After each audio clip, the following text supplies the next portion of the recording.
Hello friends, आज की इस वीडियो में हम जानेंगे 10 महत्वपूर्ण प्रश्न। तो चलिए बिना किसी देर के वीडियो को स्टार्ट करते हैं।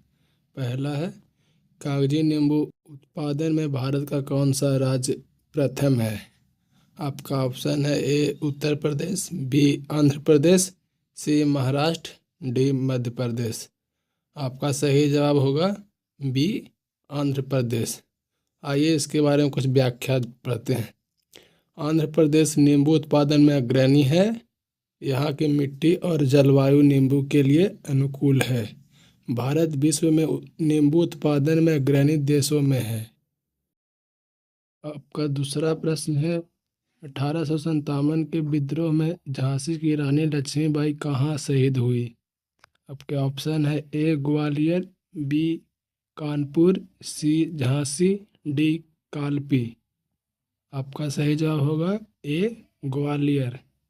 आइए इसके बारे में कुछ व्याख्या पढ़ते हैं। 1857 के संग्राम में रानी लक्ष्मीबाई ने अंग्रेजों से वीरतापूर्वक युद्ध किया। वह 1858 में ग्वालियर के कोटा की सराय क्षेत्र में शहीद हुई। उन्हें भारत की जोन ऑफ आर्क भी कहा जाता है। आपका अगला प्रश्न है, पंचायती राज व्यवस्था को संविधान में किस संशोधन द्वारा संवैधानिक दर्जा मिला? आपके ऑप्शन है ए 42वां संशोधन, बी 44वां संशोधन, सी 73वां संशोधन, डी 74वां संशोधन। आपका सही जवाब होगा सी 73वां संशोधन। आइए इसके बारे में व्याख्या पढ़ते हैं। 73वां संशोधन 1992 में पारित और 24 अप्रैल 1993 से लागू हुआ। इससे संविधान में भाग 9 अनुच्छेद 243 से 243 ओ जोड़ा गया। इसमें ग्राम पंचायत, पंचायत समिति और जिला परिषद की संरचना दी गई। आपका अगला प्रश्न है, भारतीय संविधान में कितनी भाषाओं को 8वीं अनुसूची में स्थान प्राप्त है? आपका ऑप्शन है ए 21, बी 22, सी 18, डी 20। आपका सही जवाब होगा बी 22। आइए इसके बारे में कुछ व्याख्या पढ़ते हैं।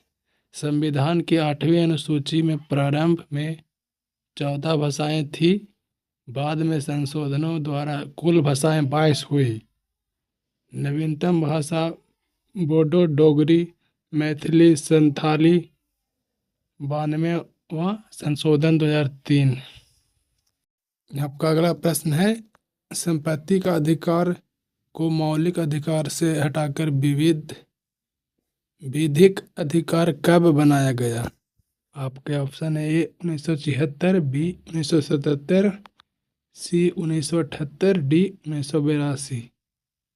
आपका सही जवाब होगा सी 1978। आइए इसके बारे में व्याख्या पढ़ते हैं। 44वें संशोधन से अनुच्छेद 19(1)(f) व 31 हटे। नया अनुच्छेद 300(a) जोड़ा गया। संपत्ति से वंचित करना केवल विधि द्वारा संभव। वजह भूमि सुधार, समानता उन्मुख नीतियों को संवैधानिक आधार देना। आपका अगला प्रश्न है, काली मिट्टी किस फल के लिए सर्वाधिक उपयुक्त मानी जाती है? आपके ऑप्शन है ए गेहूँ, बी धान, सी कपास, डी जौ। आपका सही जवाब होगा सी कपास।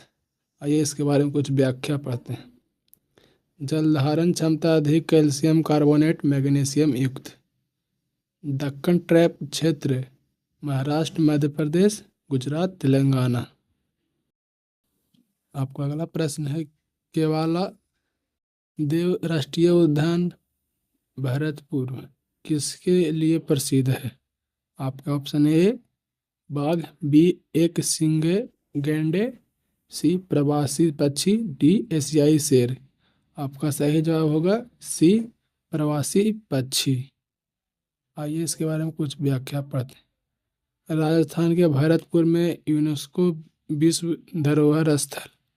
सर्दियों में ढेरों प्रवासी पक्षी ऐतिहासिक रूप से सिबेरियन क्रेन के आगमन के लिए चर्चित। आपका अगला प्रश्न है, चार्टर एक्ट 1833 के तहत क्या हुआ? आपके ऑप्शन है ए दायरासी कर समाप्त, बी प्रेस पर नियंत्रण, सी कंपनी का व्यापार पूर्णतः समाप्त और गवर्नर जनरल ऑफ इंडिया का पद, डी मुस्लिमों के लिए पृथक निर्वाचन। आपका सही जवाब होगा सी कंपनी का व्यापार समाप्त plus governor general of India का पद। आइए इसके बारे में कुछ व्याख्या पढ़ते हैं। लॉर्ड बेंटिक प्रथम गवर्नर जनरल ऑफ इंडिया बने। प्रशासन का केंद्रीकरण भारत भर के लिए एक विधायी परिषद। आपका अगला प्रश्न है, मनी बिल की परिभाषा किस अनुच्छेद में है? आपके ऑप्शन है ए 109, बी 110, सी 112, डी 117। आपका सही जवाब होगा बी 110। आइए इसके बारे में कुछ व्याख्या पढ़ते। कर, उधार, समेकित निधि, व्यय आदि पर विधेयक, मनी बिल। स्पीकर का प्रमाणन अंतिम राज्यसभा केवल सिफारिश दे सकती है। 14 दिन नियम। मनी बिल केवल लोकसभा में प्रस्तुत किया जा सकता है। आपका अगला प्रश्न है, हैवियस कॉर्पस रिट का उद्देश्य क्या है? आपके ऑप्शन है ए सार्वजनिक हित की जांच, बी विधिक अधिकारों का संरक्षण, सी अवैध निरोध व्यक्ति को न्यायालय के समक्ष प्रस्तुत करना, डी न्यायाधीश को मामले से हटाना। आपका सही जवाब होगा सी अवैध निरोध व्यक्ति को न्यायालय के समक्ष प्रस्तुत कराना। आइए इसके बारे में कुछ व्याख्या पढ़ते हैं। रिट अधिकार अनुच्छेद 32 SC व 226 HC। हैवियस कॉर्पस यू में हैव द बॉडी। व्यक्ति की स्वतंत्रता की रक्षा का सर्वोच्च उपाय। आपातकाल 1975 से 77 के दौरान इस रिट की सीमा पर ऐतिहासिक बहस हुई। अगर वीडियो आपका थोड़ा सा भी पसंद आया होगा तो लाइक, शेयर और सब्सक्राइब कर लीजिएगा, ताकि हमें एक लाइक और एक सब्सक्राइब से काफ़ी मोटिवेट मिलता है। तो ऐसे ही मज़ेदार वीडियो के लिए आप लोग हम पे भरोसा ज़रूर करें। मिलते हैं ऐसे ही मज़ेदार वीडियो के साथ। तब तक के लिए जय हिंद, जय भारत।